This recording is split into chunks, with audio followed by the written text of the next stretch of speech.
So, a report was just released by the British Columbia Financial Services Authority, all about strengthening the home buying process for home buyers in British Columbia.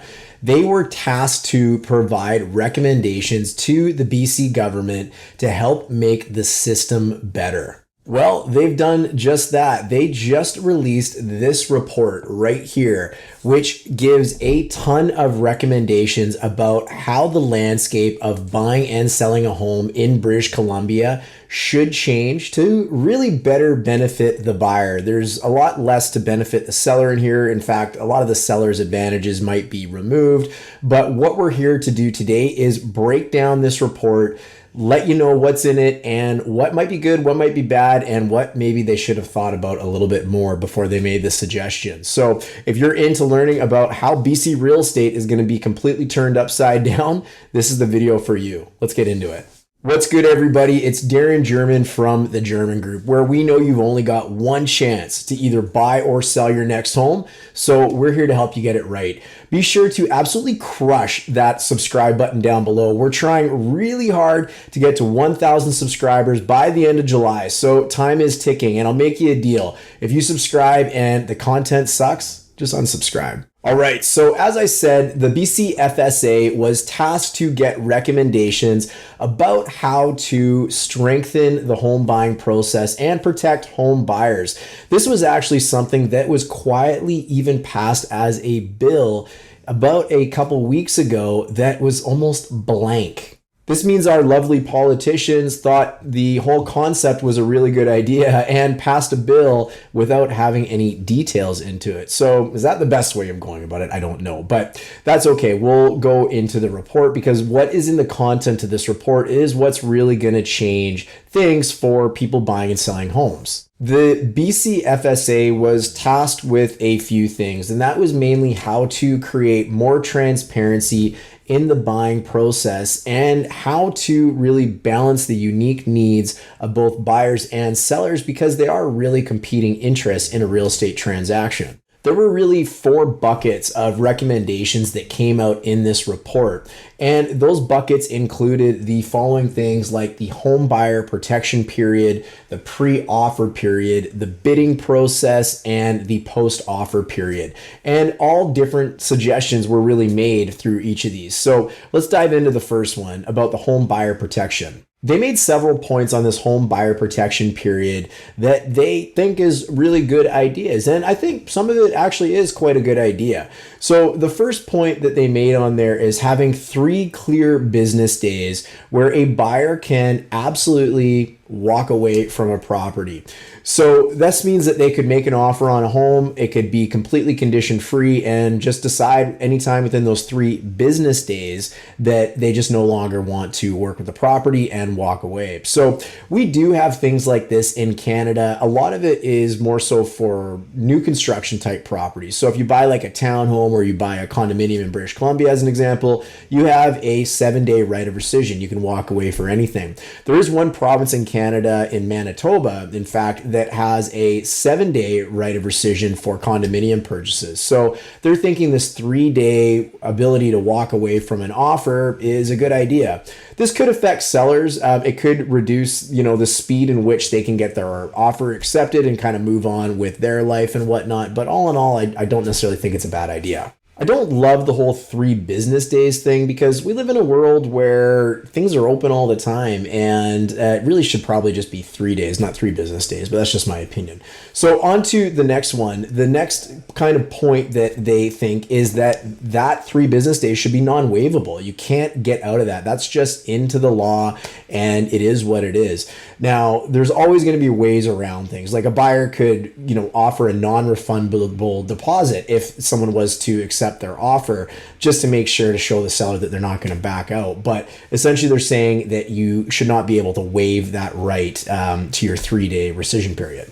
They are also recommending that there are some narrow exemptions, so that non-waivable period might not apply to absolutely everybody, but kind of interesting to see what comes out of that. They also did suggest a modest termination fee, which I thought was great, to make sure that they're avoiding frivolous offers. And so what that suggestion is as an example, if you have a $1 million home, if you just made an offer and you decided to go condition free, but you've still got your 3-day right of rescission and you pull out, they don't want that happening, because what could happen, of course, is buyers could go out and plug offers into all these different properties and just wait and back out of all of them with no repercussions. So this termination fee they are suggesting is anywhere from 0.1 to 0.5%, which, as an example, on a $1 million home could be anywhere between $1,000 to $5,000 of a penalty for backing out of likely a non-conditional offer. My biggest concern about that is who collects that? How is that dispersed?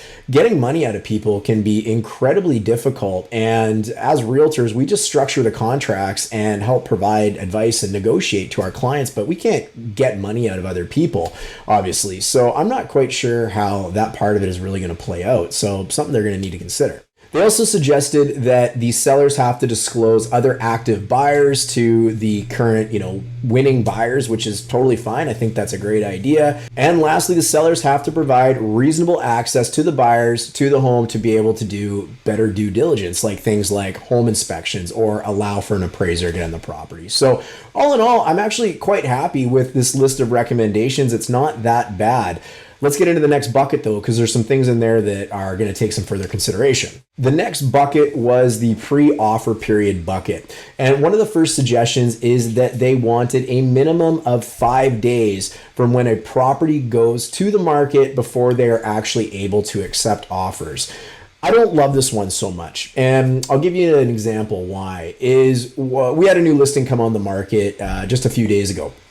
And we got an offer on day one. The market is not nearly as busy as it once was a couple of months ago.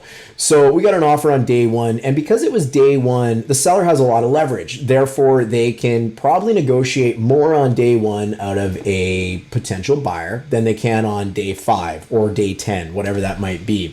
So if we have to wait 5 days as a seller to be able to accept offers, buyers can reasonably know that more people have come into the property, and that prevents the seller from likely negotiating a better offer, because they start to lose some of that leverage from being a brand new listing on the market. So I'm not super excited about this one. It is very beneficial for the buyer, but I think you've removed a lot from the seller.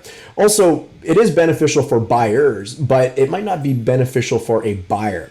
If I am decisive and I know what I want and I want to get a property right away, I have to wait 5 days now for everybody else to see it. So as a buyer, I have also lost a lot of steam and ability. The other enhancement that they have suggested is that proper documentation and things that are needed to really sell a property effectively are provided to the buyer and available when the listing goes live. An example of that would be strata documentation. So a buyer can get all the information they need on a very significant purchase prior to making that purchase or making that offer. Now, in practice, we do this in our real estate practice. We have all these forms available for people right away, because that's what a good realtor should really do. There's my dog running again.